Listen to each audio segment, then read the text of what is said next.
A nuestra 40ª clase de introducción al judaísmo,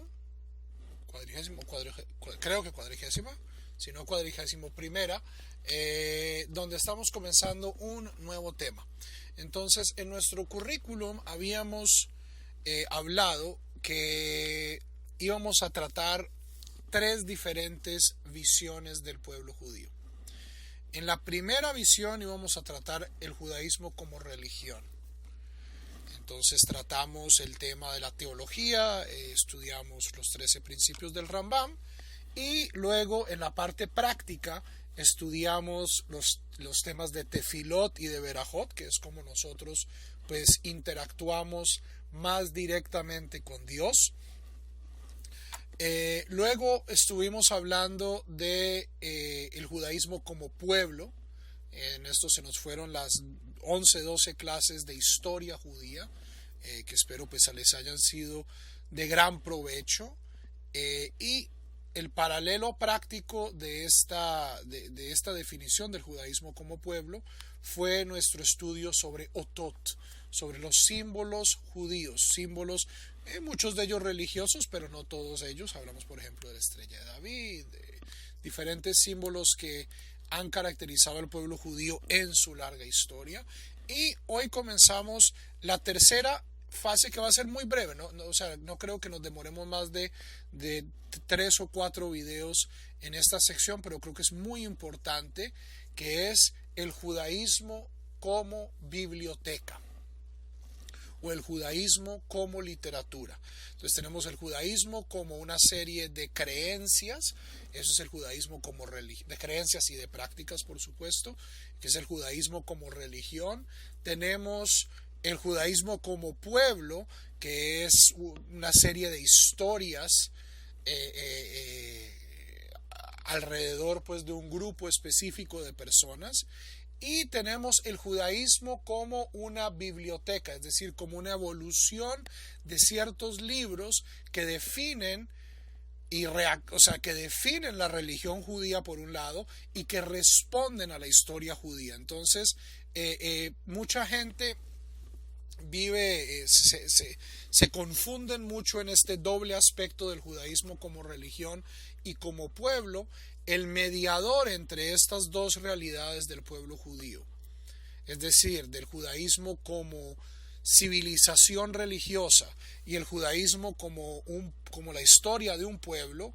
Lo que media entre estas dos cosas es el judaísmo como texto, el judaísmo como libro, los libros del judaísmo que definen la religión judía, que definen la práctica judía, pero también son una respuesta a las cambiantes circunstancias históricas del pueblo judío.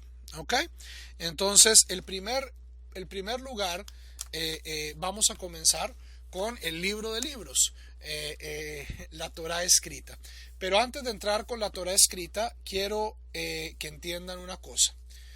Y espero que tengan las clases de historia judía bastante claras en su cabeza, porque es interesante ver cómo y en qué momento del desarrollo histórico de estos del pueblo judío aparecen estos textos. ¿Ok?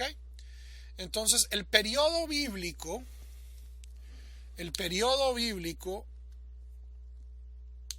es el periodo en el cual se componen los diferentes textos del Tanaj, de la Biblia hebrea. Y más o menos estos se remontan al año 1200 y van hasta el año 300. Es decir, más o menos desde la formación del pueblo de Israel, la conquista de la tierra, el establecimiento de la monarquía, y van hasta el comienzo de la época helenista. La mayoría de los textos de los textos del Tanaj tienen al menos sus borradores iniciales en esta época. Pero, y esto es algo que vamos a discutir cuando ya introduzcamos los diferentes textos, Javerim, ¿quién decidió qué libros estaban en la Biblia?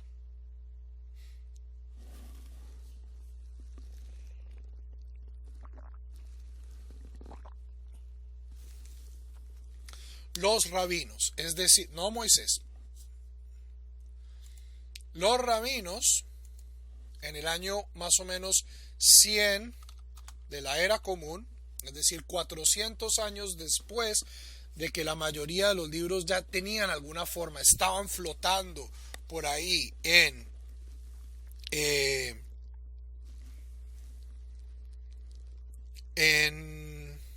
no sé, no en el hiperespacio, pero en el espacio cultural del pueblo judío, son los rabinos los que deciden estos libros son parte del Tanaj y estos libros no son parte del Tanaj.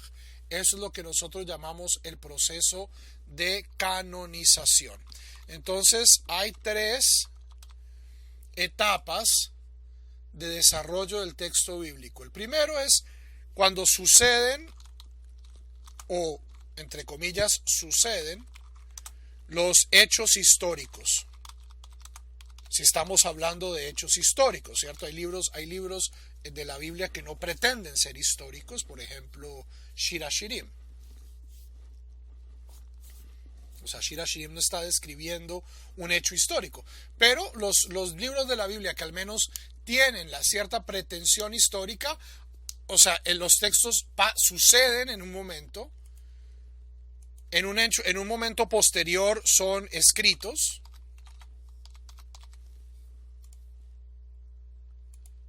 y mucho después son canonizados. Es decir, decidimos que este texto es parte de la literatura sagrada del pueblo de Israel y este texto no. Ahora, el proceso de canonización no es uniforme.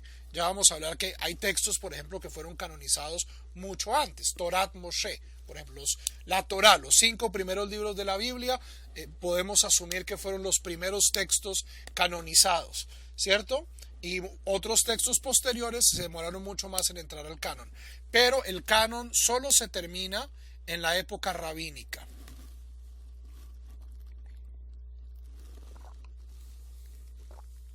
Lo cual es bien interesante. Vuelvo a mi famoso ejemplo. El video mío de Kol Tuv Sefarad que más no me gusta es el video sobre las velas de Shabbat. Y la crítica que recibe este video es: esos son mitzvot de hombres, yo solo me guío por la palabra del Eterno. Es esta ideología protestante de la sola escritura, ¿cierto? Dios escribió la Biblia. Javerim, Dios no escribió la Biblia. Dios no escribió la Biblia. Incluso en las versiones más tradicionales, Dios dictó parte de la Biblia. El resto de la Biblia fue escrita por seres humanos, ciertamente inspirados por Dios. Pero ¿quiénes fueron los que compilamos la Torá? Los rabinos, es decir, el pueblo judío.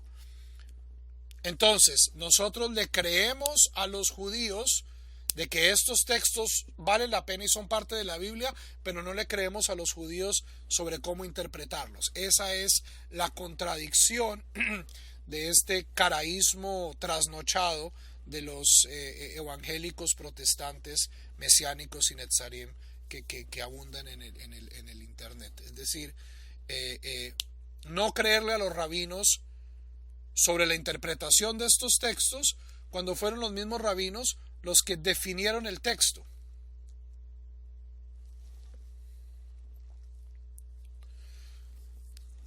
El término canonizar viene de canon, que en latín viene de caña. O sea, como los cánones ordenan, es decir, cuando yo canonizo algo, lo vuelvo la vara con lo que yo mido otras cosas.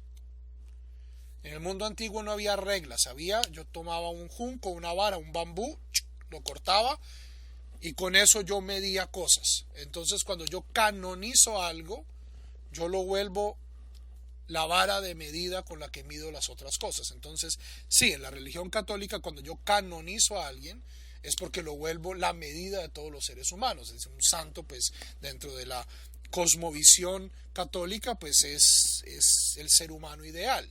Esto, pues, por supuesto, no nos afecta a nosotros, pero el término de, cuando estamos hablando de un canon literario, es qué textos presentan, o sea, son los de mostrar, o son considerados como autorizados. Y la literatura bíblica no es la excepción. ¿Ok? Una pequeña nota y ya comenzamos a hablar directamente del texto bíblico.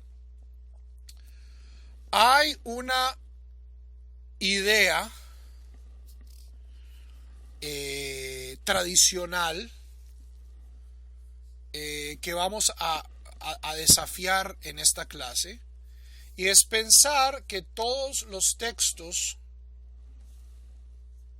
que tienen nombre fueron escritos por las personas cuyas hazañas describen. Hay personas en el mundo tradicional que creen esto. Desde una perspectiva literaria, esto no es sostenible. ¿Ok? Es decir, el libro de Josué no fue escrito por Josué.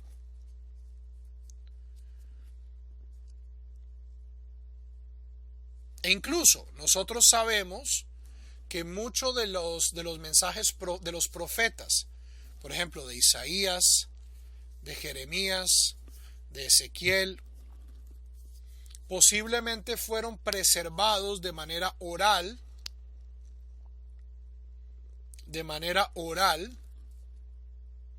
durante muchos siglos, y luego fueron escritos, y luego estos escritos fueron editados, redactados, combinados, y ya luego en su forma final algunos de ellos fueron canonizados y algunos de ellos fueron rechazados. ¿Ok? Entonces, por ejemplo, el ejemplo como más sencillo de explicar es el libro de Isaías. En el mundo tradicional, todo eso fue escrito de la mano del mismísimo profeta Isaías. No obstante, cuando nosotros leemos el texto del profeta Isaías, o sea, leemos el libro de Isaías desde el comienzo hasta el fin, nos damos cuenta de que aquí hay al menos 3 libros diferentes que han sido empastados bajo el mismo rubro.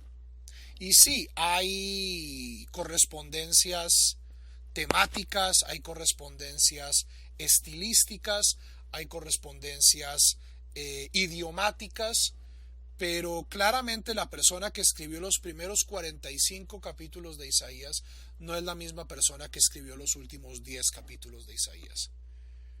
¿Por qué? Porque una persona estaba hablando del siglo VII antes de la era común,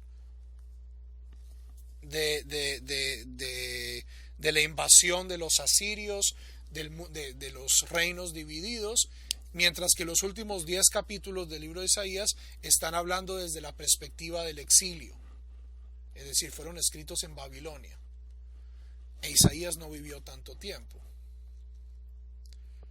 ¿Ok? Entonces, ojo, aquí hay una cosa es cuando los hechos que narran los libros históricos o entre comillas históricos de la Biblia suceden.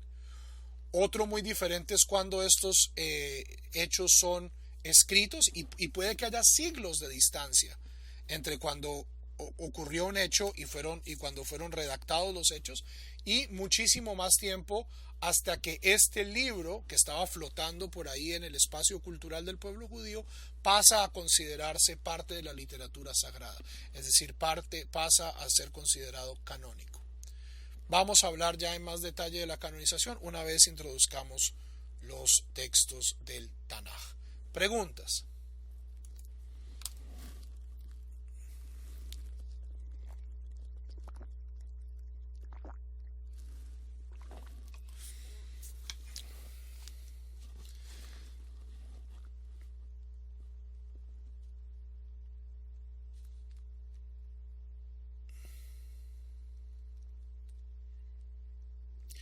Alejandro, si fuera por gusto, entonces el judaísmo sería una payasada.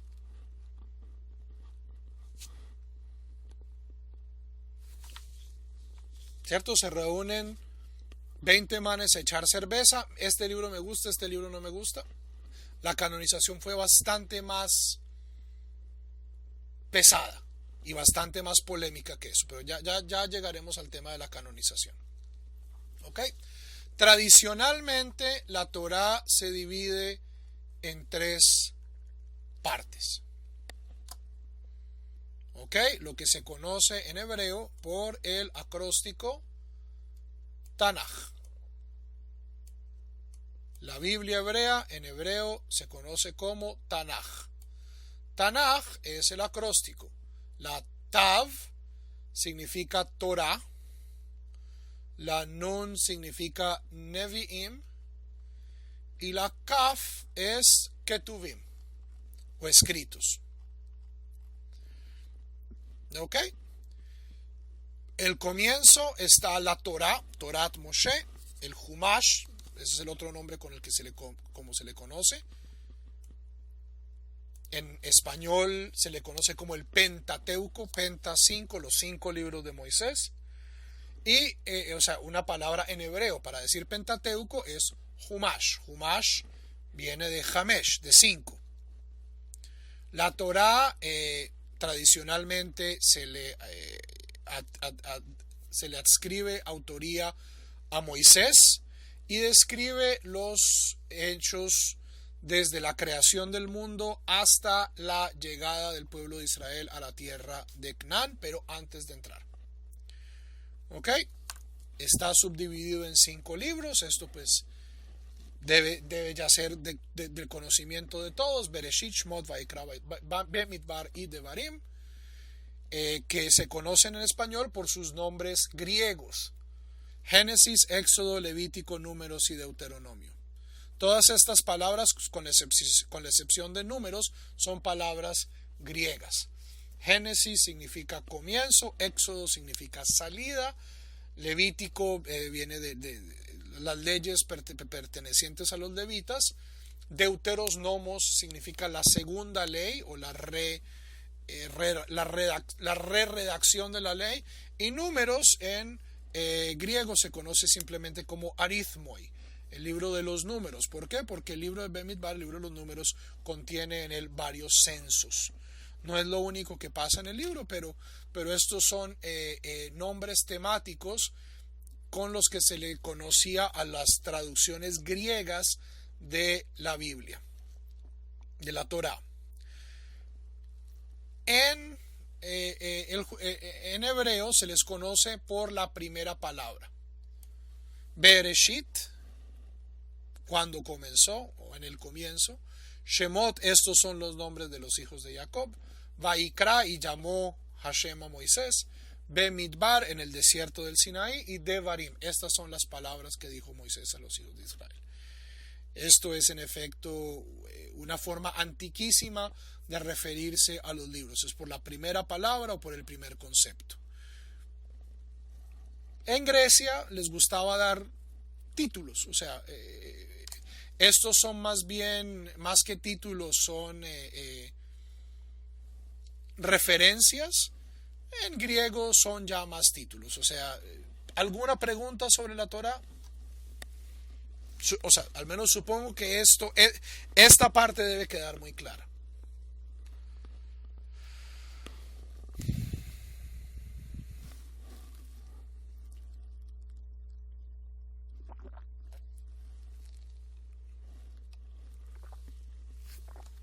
Ok. Los profetas se dividen en 3 partes. En 3 partes. Lo que se llama Nevi'im Rishonim, o los primeros profetas. Nevi'im Achronim, los últimos profetas. Y Trei Azar, los 12 profetas. La Torá está organizada más o menos en un orden cronológico, ¿cierto? Bereshit sucede antes que Shmot, Vayikra sucede antes que Bemidbar, Devarim sucede antes que Deuteronomio, que Devarim. Ya en los profetas esta cronología estricta se complica. Los únicos textos que verdaderamente son cronológicos son Nevi'im Rishonim, que son los libros de Josué, Jueces, los 2 libros de Samuel y los 2 libros de los Reyes, que de acuerdo a análisis crítico y análisis estilístico fueron escritos posiblemente por la misma persona. Son diferentes capítulos de la historia del pueblo de Israel desde la entrada a la tierra de Israel hasta el exilio babilonio. Esto es lo que cubren los textos de Nevi'im Rishonim. En el libro de Josué es la conquista de la tierra a manos de Yehoshua, el asistente de Moisés que toma el liderazgo. Luego vienen 200 años, 300 años de caudillos, Shofetim, Sansón, Deborah, Barak, Yiftach,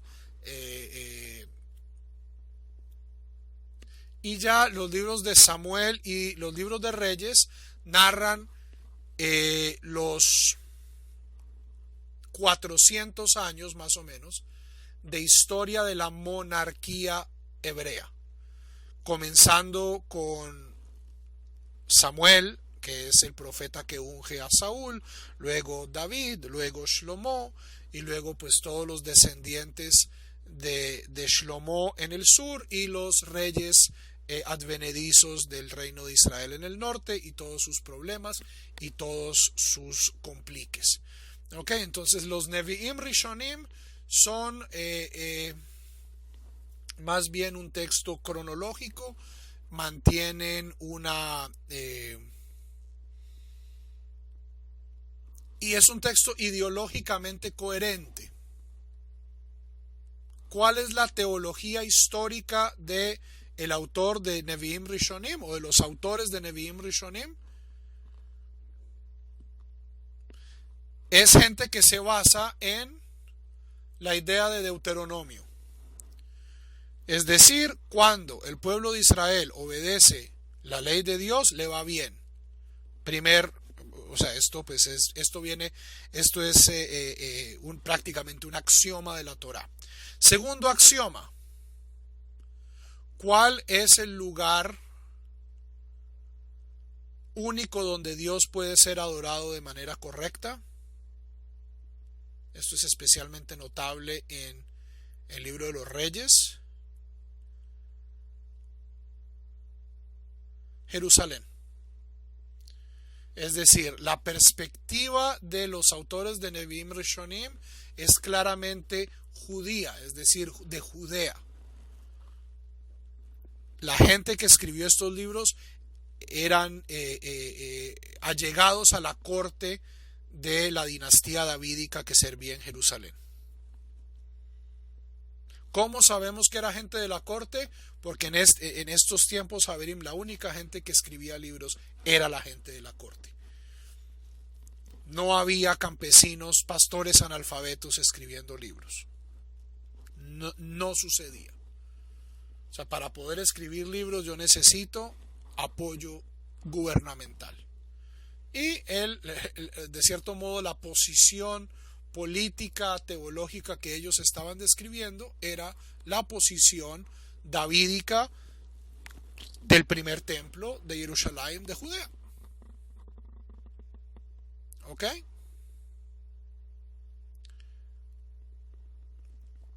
Con la excepción de los libros de Esdra y Nehemías y de Daniel,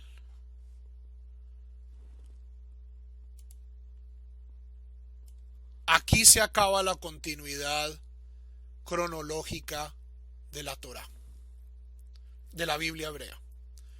Es decir, desde el comienzo de la historia hasta la destrucción del templo.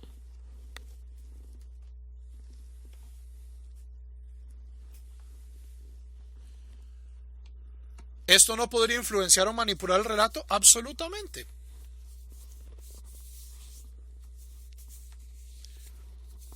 Javerim, los libros son escritos por seres humanos. Si ustedes creen que cualquier libro, así sea un libro sagrado, es objetivo, tengo un puente en Brooklyn que les quiero vender.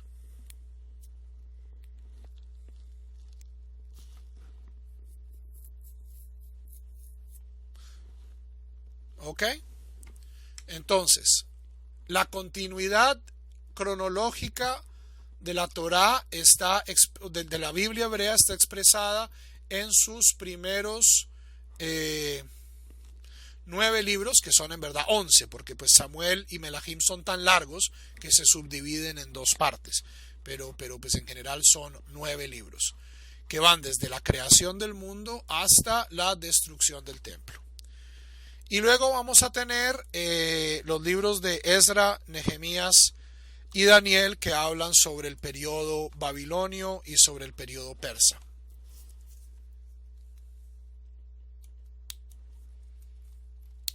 ¿Ok? Preguntas hasta aquí.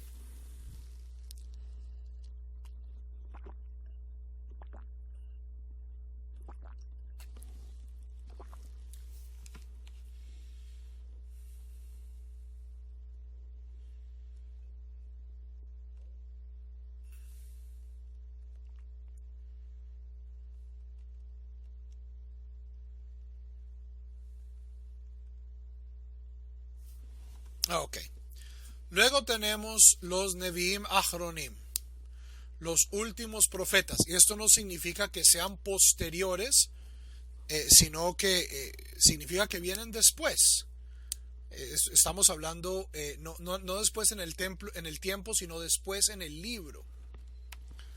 Y estos son lo que se conocen como los 3 grandes profetas clásicos de Israel. O sea, estos son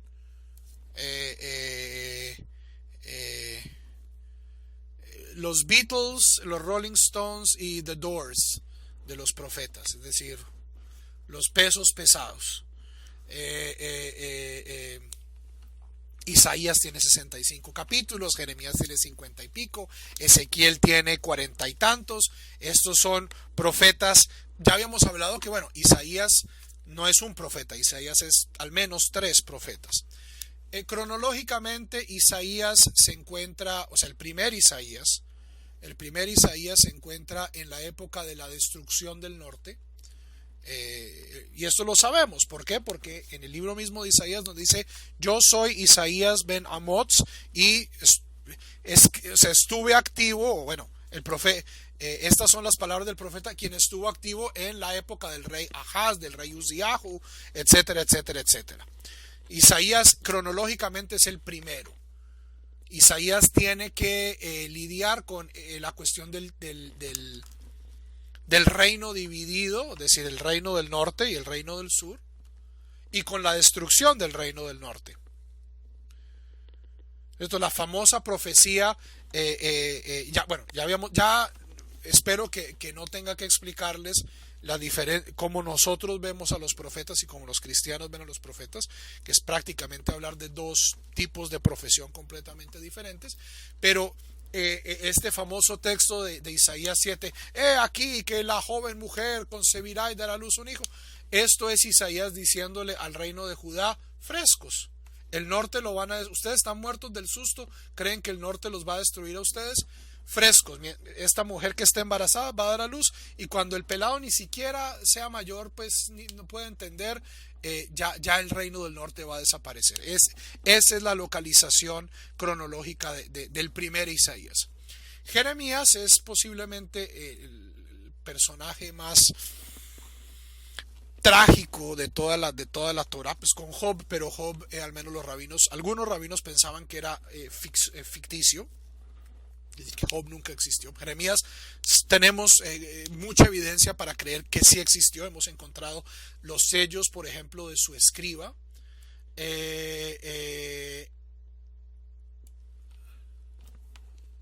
Jeremías vive durante el periodo de la destrucción del templo.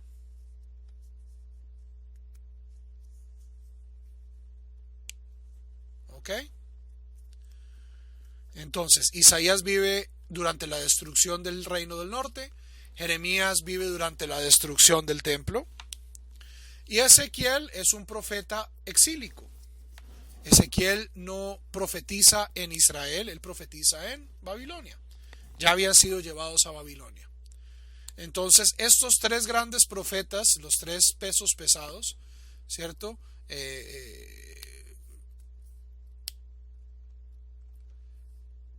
Muestran tres diferentes etapas históricas del pueblo de Israel y muestran la respuesta profética a tres circunstancias históricas cambiantes. A pesar y no solo eso, sino que son tres personalidades completamente diferentes. O sea, si ustedes leen el libro de Isaías y leen a Jeremías, es como leer a García Márquez y a Lovecraft.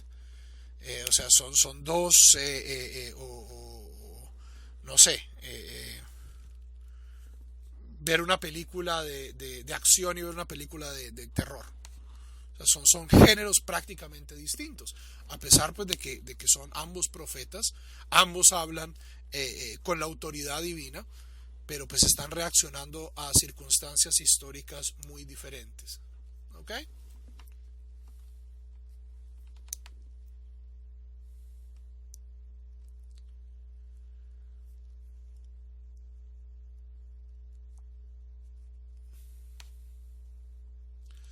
Daniel, ¿cómo podemos nosotros identificar los libros? O sea, cuando tú abres el periódico, tú necesitas que alguien te diga si estás leyendo la página deportiva o si estás leyendo los cómics.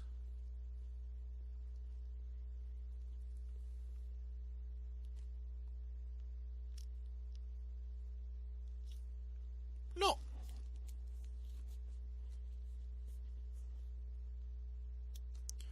Los seres humanos somos seres tremendamente sensibles a los géneros literarios. Yo sé cuando alguien está hablando y sé cuando alguien está rapeando. Y no solo es una cuestión de entonación, ¿cierto? Si yo pongo un discurso de un político al lado de, no sé, un discurso de Obama al lado de un rap de Kanye West, yo identifico inmediatamente que uno es un discurso político y el otro es un rap. Así no los esté oyendo.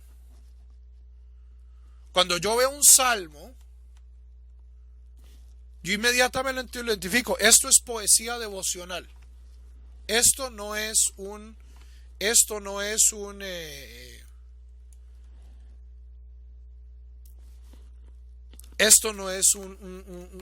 relato histórico.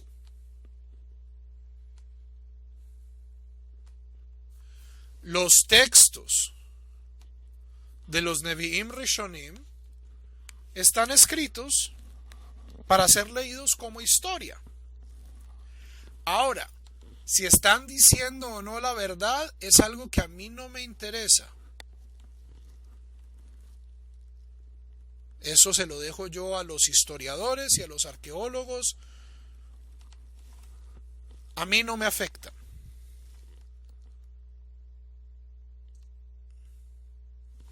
¿Ok?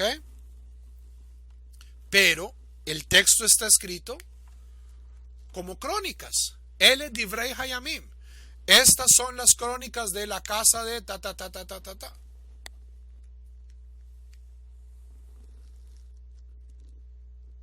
Nosotros vamos y leemos las crónicas cuneiformes de Babilonia y están escritas de la misma manera, en un idioma diferente. Vamos y leemos jeroglíficos en las pirámides. Estas son las crónicas del gran rey Ramsés, hijo del sol, ta ta ta ta. Así es que escribía historia la gente en la antigüedad. Y así es que escribían poesía. Y yo lo puedo identificar si estoy prestando atención. El problema es que el proceso de canonización, y no tanto el proceso de canonización, Javerim. Esto es un vicio que yo creo que los judíos hemos adquirido de nuestros vecinos cristianos, especialmente aquellos que interactuamos mucho con protestantes. Como esta gente no hace sino cascarle a la mesa y decir, la Biblia es la verdad, es la palabra de Dios, es la verdad, la verdad, la verdad. Entonces, o sea, la verdad, ¿cómo puede tener clasificaciones? E ignoramos la variedad literaria del texto bíblico, que es obvio.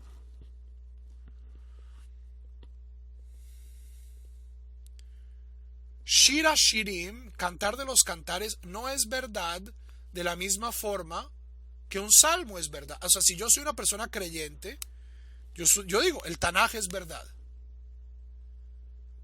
Pero una poesía no es verdad de la misma forma que una declaración de impuestos.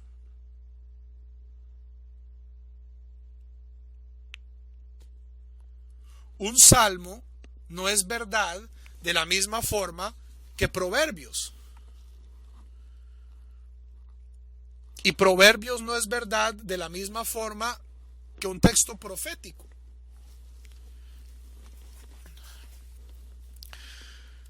Pero este Bible thumping, como decimos acá en Estados Unidos, esta cosa de cascarle a la gente con la Biblia, ha vuelto a la gente bruta. Y no ven la diversidad inmensa que hay dentro del mismo texto bíblico. Y que hay partes de la Biblia que están escritas como crónicas históricas, y hay partes de la Biblia que están escritas como leyenda. Por ejemplo, los primeros 11 capítulos del Génesis. El jardín mágico donde las culebras hablan y hay frutas mágicas y Dios pasea. Javerín, yo no tengo que ser un genio para leer eso como un mito. ¿Por qué? Porque está escrito como un mito. Pero cuando yo pongo la misma vara de medida a un texto histórico, a un texto mítico, arruino ambos.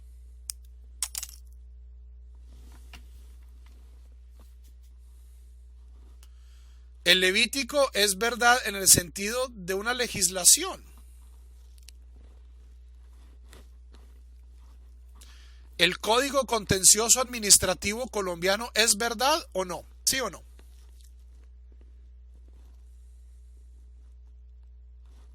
¿Verdad? O sea, yo sé que existe.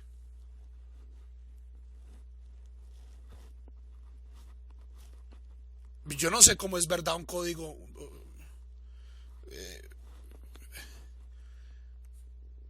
No todos los textos de la Torá se leen igual. Ok, es una legislación. Una legislación no es verdad. Del mismo modo que una afirmación histórica es verdad.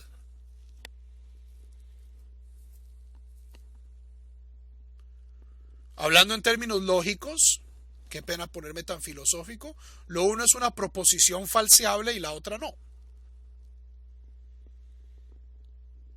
Pedro Pablo Martínez estuvo en Samarcanda el martes. ¿Eso es verdad o es falso? No hay posibilidad. ¿Todo coche debe detenerse ante la luz roja? ¿Eso es verdad? O sea, está expresando una norma, no está expresando una realidad. ¿O puedo escribir los textos más tristes esta noche? ¿Eso es verdad?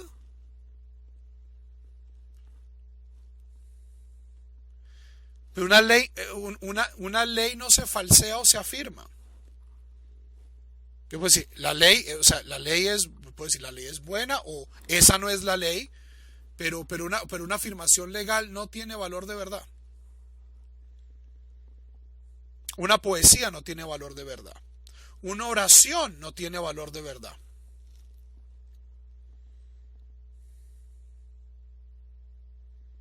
Azoy, entonces, dejemos un poquito la bobada que nos han infectado nuestros vecinos de que la Biblia es la verdad. Esa afirmación no tiene sentido. ¿Por qué? Porque la Biblia contiene, como les estoy mostrando, diversos textos que son leídos de diferente forma y que tienen diferentes propósitos. Y no solo eso, sino que como dice Teresa, son textos que nosotros interpretamos.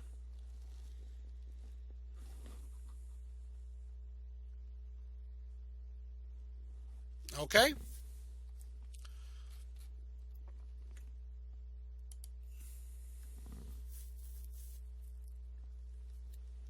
Treyasar, los 12 profetas.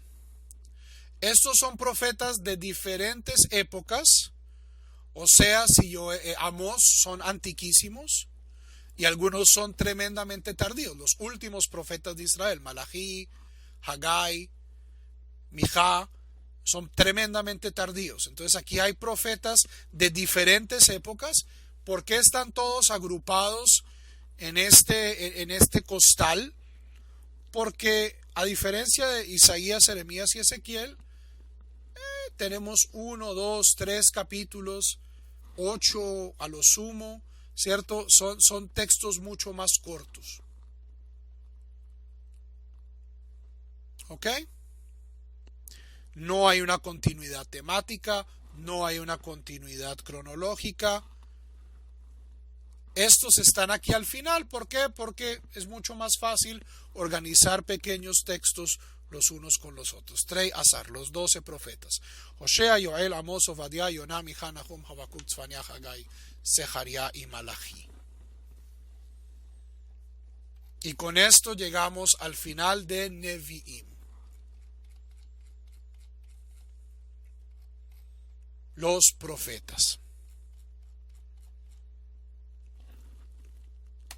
Y pasamos a Ketuvim. Pasamos a Ketuvim. Los escritos. Y si antes había diversidad literaria, Javerim, Ketuvim es todo lo demás. Es el costal en lo que metemos textos poéticos, textos devocionales, textos sapienciales, textos proféticos, textos históricos. En Ketuvim cabe todo. ¿Ok? Ketuvim es un vademecum, es una antología de textos muy diferentes. ¿Ok? El texto más largo de Ketuvim son los Salmos, 150 poesías devocionales escritas a David, pero si ustedes hacen un estudio de los Salmos se van a dar cuenta de nuevo que hay diversidad cronológica, que hay diversidad de autores, etcétera, etcétera, etcétera. Mishlei, proverbios, consejos, sabiduría para vivir la vida buena o una vida exitosa. Y Job, el libro de Job, que los rabinos mismos, algunos rabinos, decían es que es una ficción teológica. Es una ficción teológica. Es una forma de explicar diferentes opiniones sobre por qué sucede el mal en el mundo.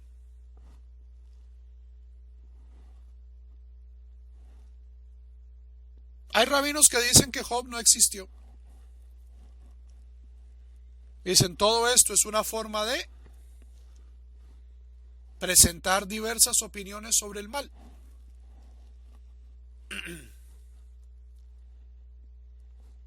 Lo cual no es una estrategia tremendamente nueva o creativa, ¿cierto? O sea, los mitos, ¿qué es lo que presentan los mitos? Los mitos presentan ideas. Hoy en día lo debatiríamos en términos teológicos o en términos filosóficos. Los antiguos hebreos no tenían ese vocabulario y no tenían esos cánones. Entonces ellos escribían una historia sobre un hombre justo que pierde todo, al que le ocurren tremendas desgracias, y hay diversos interlocutores que dicen, mire, a usted le pasó esto por esto y usted debe reaccionar de esta manera. Job tiene 4 interlocutores, 4 amigos, y cada uno viene y presenta su caso. ¿Ok? Si ustedes han leído los diálogos de Platón, es más o menos eso. Y Job, o sea, son cinco opiniones sobre la naturaleza del mal. Para el libro de Job tener valor, Job no tiene que haber existido.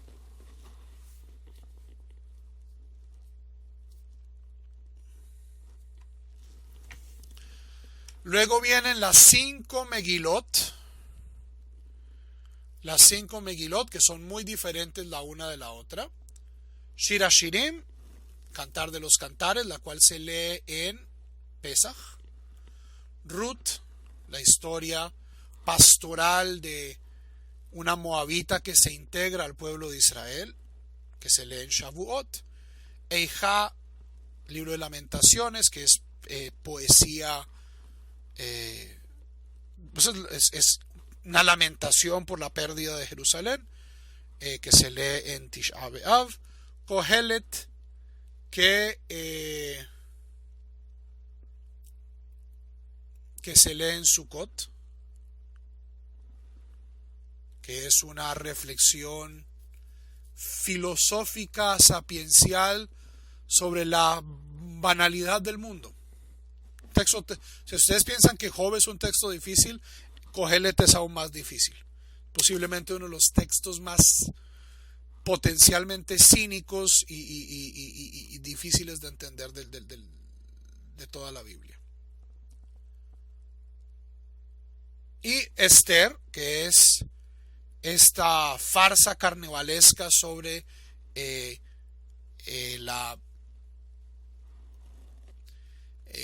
los vericuetos de la corte persa y sobre la salvación del pueblo judío.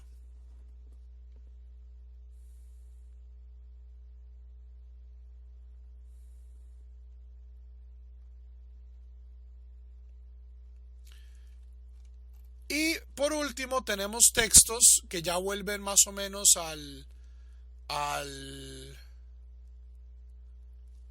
ámbito histórico. Daniel, que es escrito en arameo. El libro de Daniel no está escrito en hebreo, sino que está escrito en arameo. Es posiblemente uno de los últimos libros de la Biblia, que habla sobre las aventuras de un cortesano judío en la corte primero babilonia y luego persa. Y Ezra y Nehemías, que están escritos en hebreo y en arameo, que hablan sobre el proceso de reconstrucción de Eretz Israel después del exilio babilonio. Divrei Hayamim, las crónicas, que es el último libro de la Torá, es una reedición del material histórico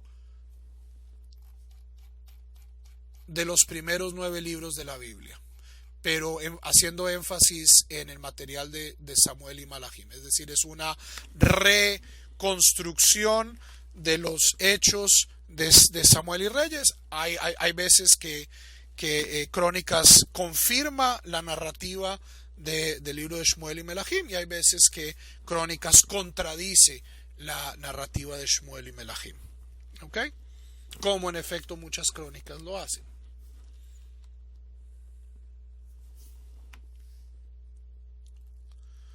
Ok, y con esto terminamos el contenido de la Torah escrita, de Torah Shebichtav o del Tanaj.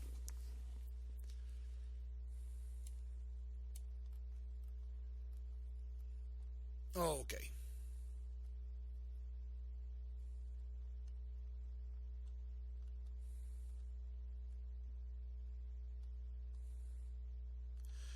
Con respecto a la pregunta de Moshe, ¿cómo pueden los rabinos determinar qué es un mito? Porque había rabinos que no, había rabinos que insistían en que Job existió, y había rabinos que le decían, no, no existió. ¿En qué se basaban para ello?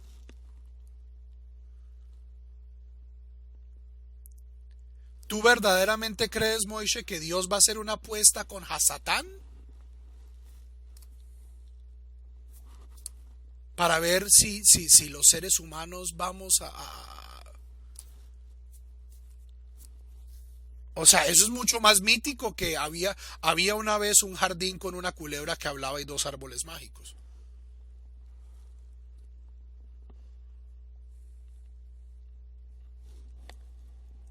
Los rabinos eran lectores del texto bíblico muchísimo más sensibles y muchísimo más astutos que todos nosotros.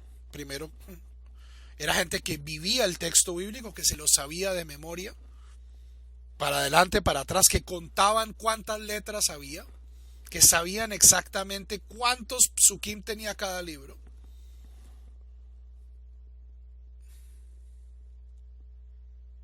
Y era gente que, mucho más importante que eso, no tenía los mismos prejuicios, no tenía los mismos prejuicios evangelicoides que tenemos nosotros. De 2000 años de manipulación, de que la Biblia es la verdad revelada, compañeros. Todo eso son artilugios, son sofismas. Los rabinos tenían la literatura sagrada del pueblo de Israel y la leían muy bien. Y hay cosas que están escritas como mito. Y decían, bueno, es un mito, pero veamos a ver qué es lo cuál es el mensaje.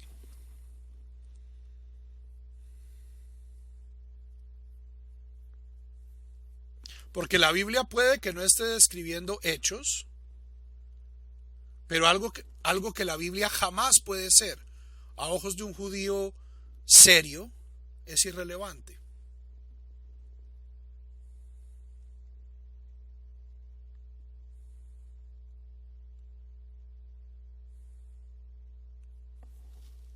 ¿Ok?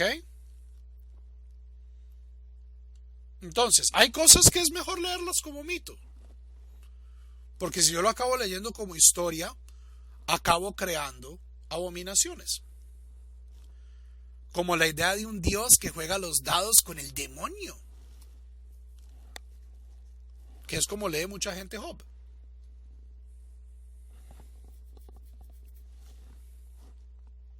Lo cual es absurdo.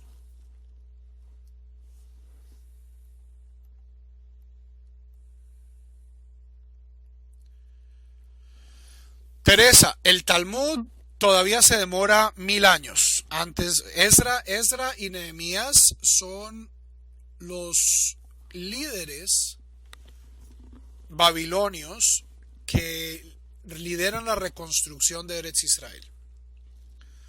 Habíamos hablado que Esdra, y esto justamente lo estudiamos hoy en la clase de Halajá, es la persona responsable en darle a la Torá, la Torá, es decir, a los 5 libros de Moisés, la forma que tiene hoy en día.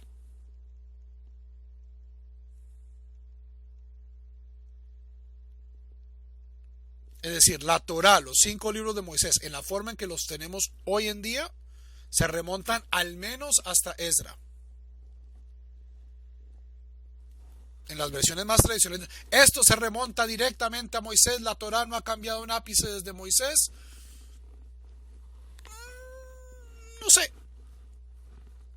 Pero sí sé que al menos desde Esdra, la Torá como tal, la idea de Torá como 5 libros de Moisés, que se leen públicamente, que se discuten, que se debaten, que es el centro de la vida judía, esto era claramente una realidad en la época de Esdra.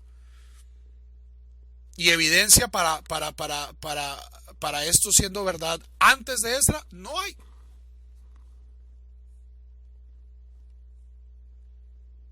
Pero Talmud no, o sea, Esdra y Nehemías no escribieron ningún Talmud.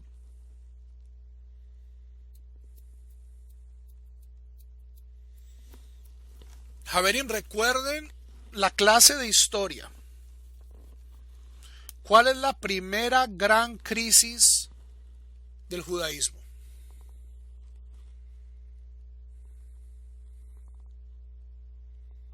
La primera gran crisis del judaísmo, o sea, el judaísmo debió haber desaparecido hace 2500 años. Es el exilio babilonio. la destrucción del primer templo. ¿Cómo se salva el judaísmo en Babilonia? Con la creación de la sinagoga. Lean ustedes el Tanaj de comienzo a fin. Ustedes no van a encontrar la palabra sinagoga. Solo hasta Ezra van a encontrar que se lee la Torá públicamente.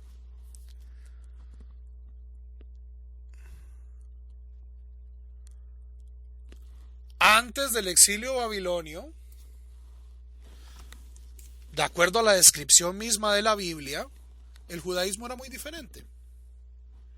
Era una cuestión nacional, profética, basada en el templo, muchos reyes, mucho Kohanim, pero libros, sinagogas, estudio, eso ya es más afianzado en la época de Ezra. O sea, todos estos mitos rabínicos, estos midrashim de que David, de que Jacob estudiaba en una yeshiva, o sea, son proyecciones de la forma de vida rabínica hacia el pasado, pero no son históricamente correctos.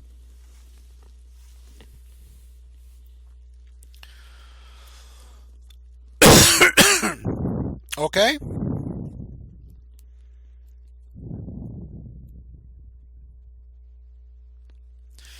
Entonces, Javerim, estos son los libros de la Biblia hebrea. Pero no eran los únicos libros de hebreos que había flotando en el espacio mental del pueblo judío. Había otros textos flotando por ahí. Estaba Tobit, estaba Judit, estaba Macabeos, estaba Eclesiástico, estaba Jubileos, estaba el Testamento de Enoch, 1, 2, 3 y 4, estaba el Testamento de los 12 patriarcas, estaba el libro de José y Asenath. Había un montón de libros religiosos escritos por judíos en hebreo, en arameo y en griego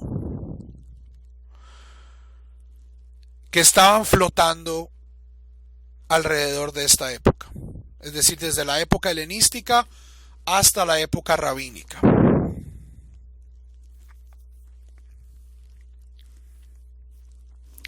Algunos textos ya habían sido canonizados.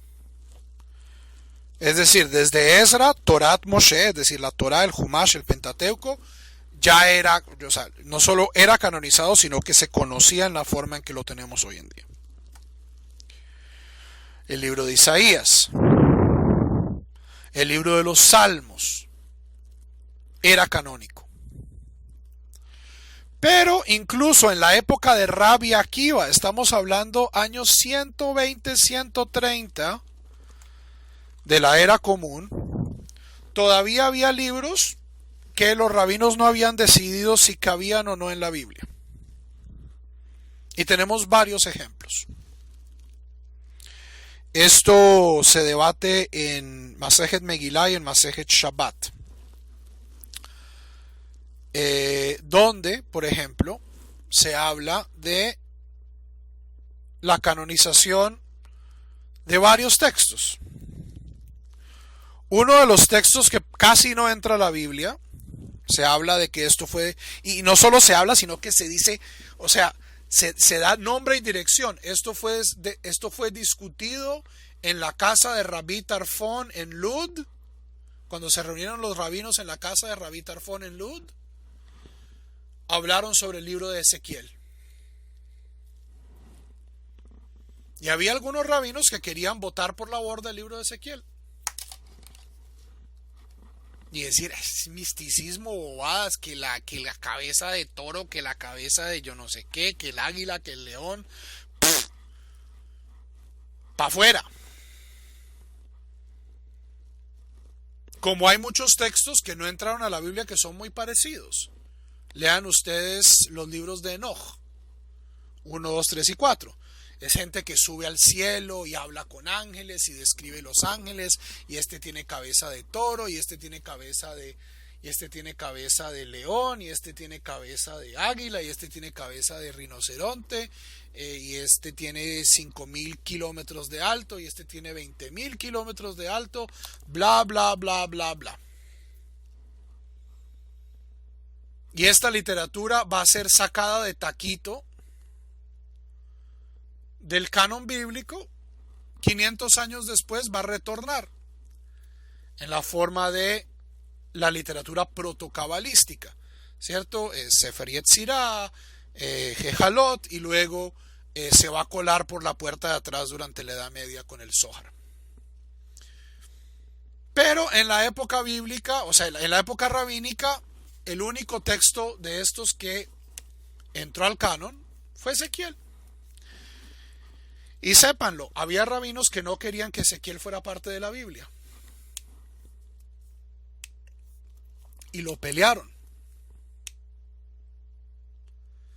Había rabinos que no querían que Eclesiastés fuera parte de la Biblia.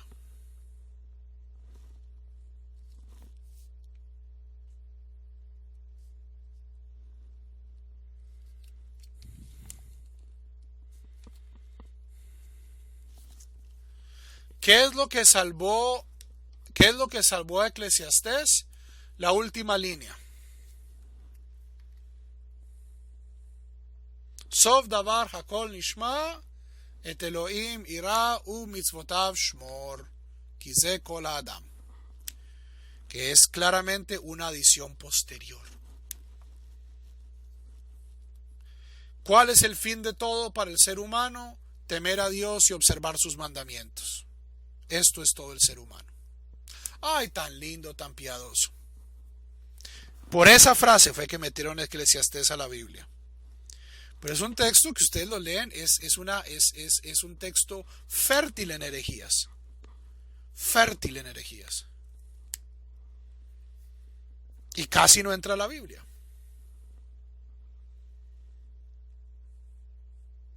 Otro ejemplo célebre. Cantar de los Cantares. Y aquí tenemos nombre y dirección. Nosotros sabemos por qué. ¿Quién metió el Cantar de los Cantares a la Biblia? La mayoría de los rabinos estaban diciendo: Jebre, esto es poesía erótica. Esto es Neruda.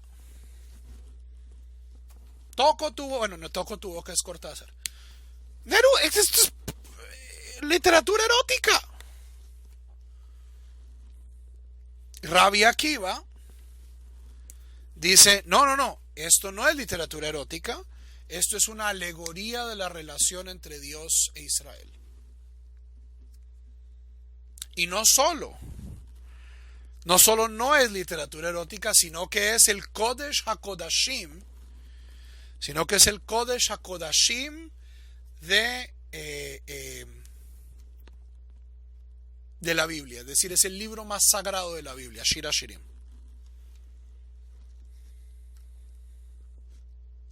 Si ustedes han leído Shir HaShirim, me dicen si es verdad. O sea, nosotros sabemos incluso qué rabino metió alguno de los libros a la Biblia. Shir HaShirim está en la Biblia por Rabbi Akiva. El gran defensor de Shir HaShirim, del Cantar de los Cantares, es Rabbi Akiva. Los demás rabinos no querían ese texto erótico en el Tanaj.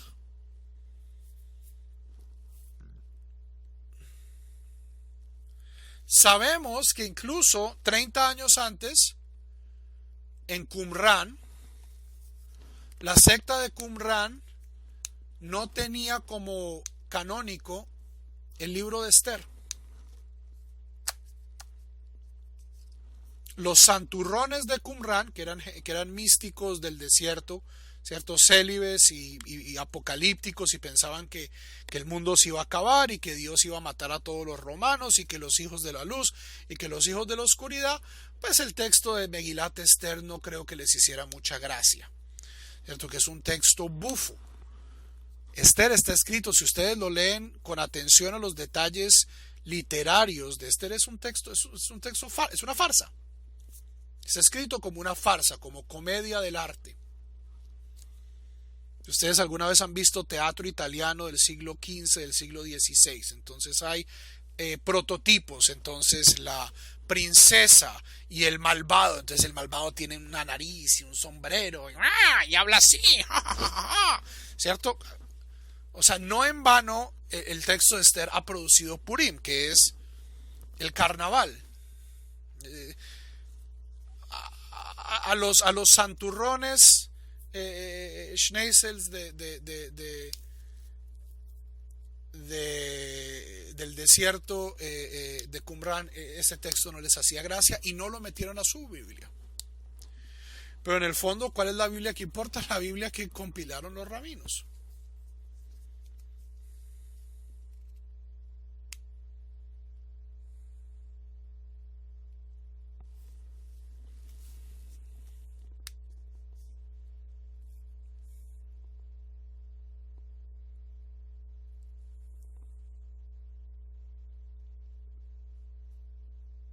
Preguntas. El Sefer Yetzirah no es de esa época, lo más posible, en mi yo no soy un gran historiador de la Cábala, no, posiblemente el Sefer Yetzirah es bastante, un par de siglos posterior a esta época.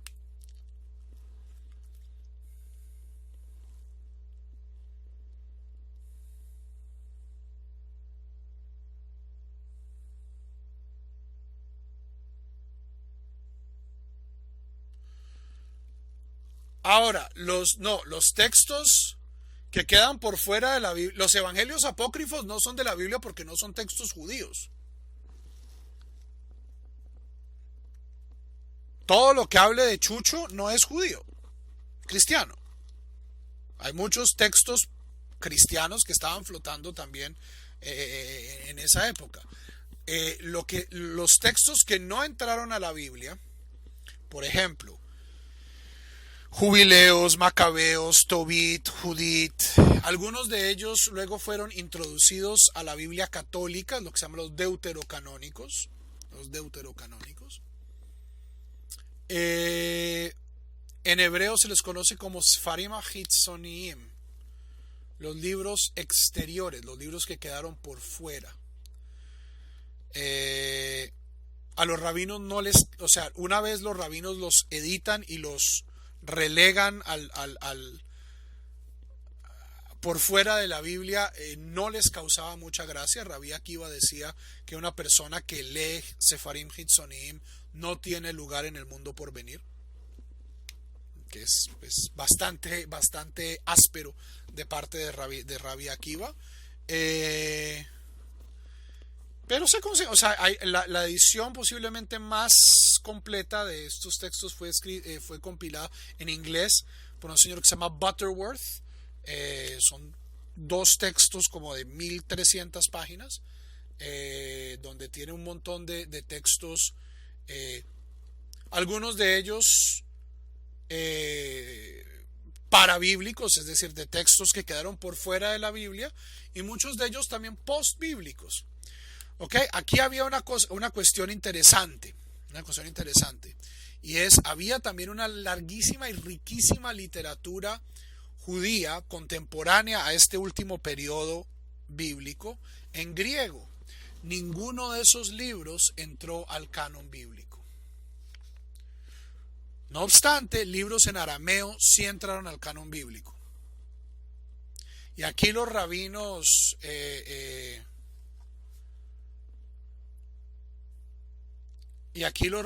estaban mostrando de cierto modo cierto prejuicio lingüístico, porque no incluyeron ningún texto griego en la Biblia, mientras que sí incluyeron dos textos al menos en arameo. Pero la cantidad de literatura pseudoepigráfica en griego que había era bastante rica, y ninguna de ellas entró en la Biblia. Ahora, Javerim, ¿cuál es el interés de estos textos? El interés de estos textos es que nos permite tener una imagen más completa del mundo intelectual judío del segundo templo. ¿Ok?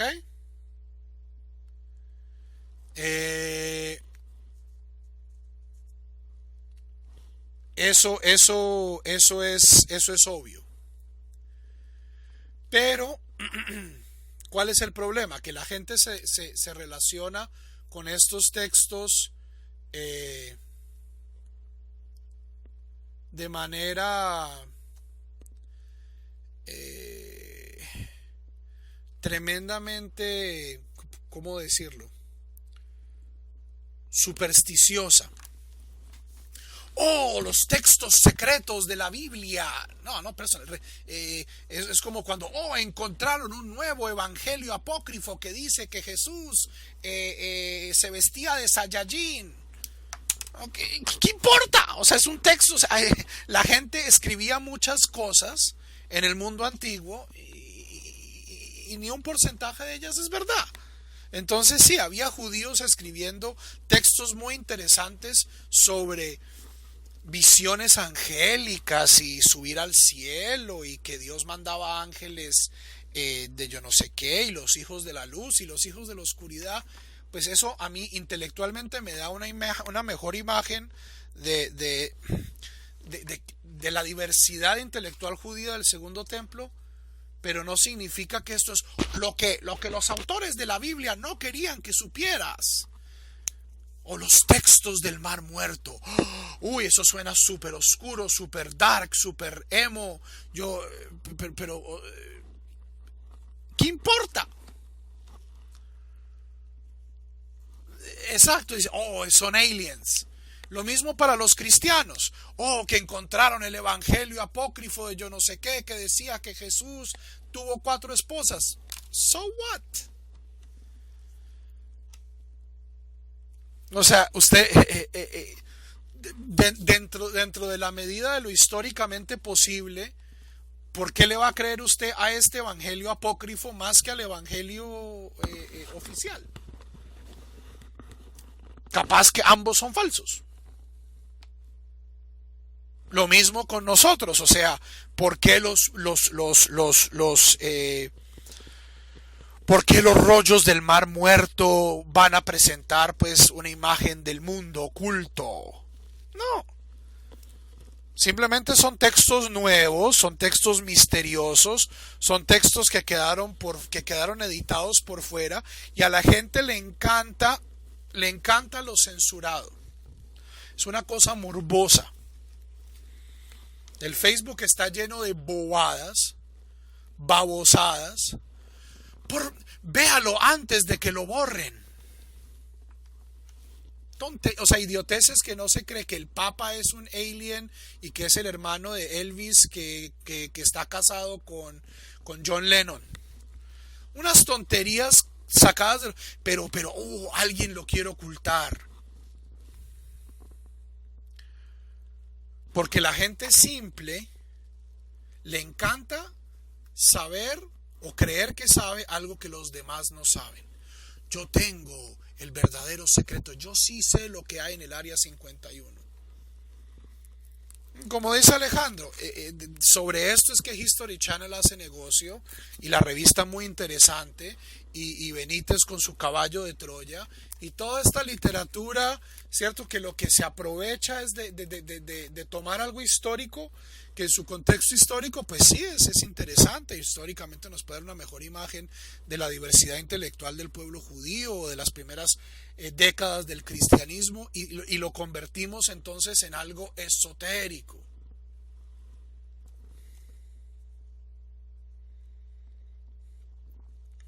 ¿Ok? Yo soy muy fan de la ciencia ficción. Me encanta la ciencia ficción, me encanta la literatura de fantasía. Pero una cosa es ser fan de la ciencia ficción y otra cosa es vivir en la ciencia ficción, que es lo que desafortunadamente muchas personas, y tristemente muchas personas autoproclamadas religiosas dicen creer.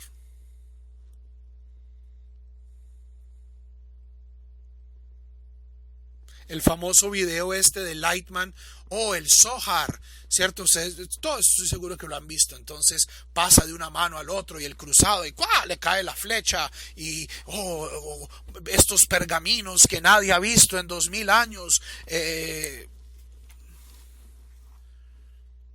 Eso es propaganda. Para vender algo le ponen un aura de misterio, de sabiduría perdida. Y sí, los textos del Mar Muerto son muy valiosos. Hay textos de los libros externos que son interesantísimos e incluso religiosamente profundamente sagaces. Pero eso no significa que representen un punto de vista normativamente judío.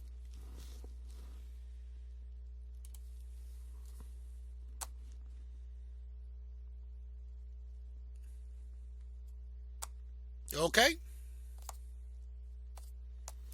Bueno, Javerín, pásenla muy bien, tengan una excelente semana. No se olviden, anoche fueron 22 días del Omer. Cuenten esta noche de manera apropiada. Y nos vemos, si Dios lo permite, el próximo domingo. Shalom.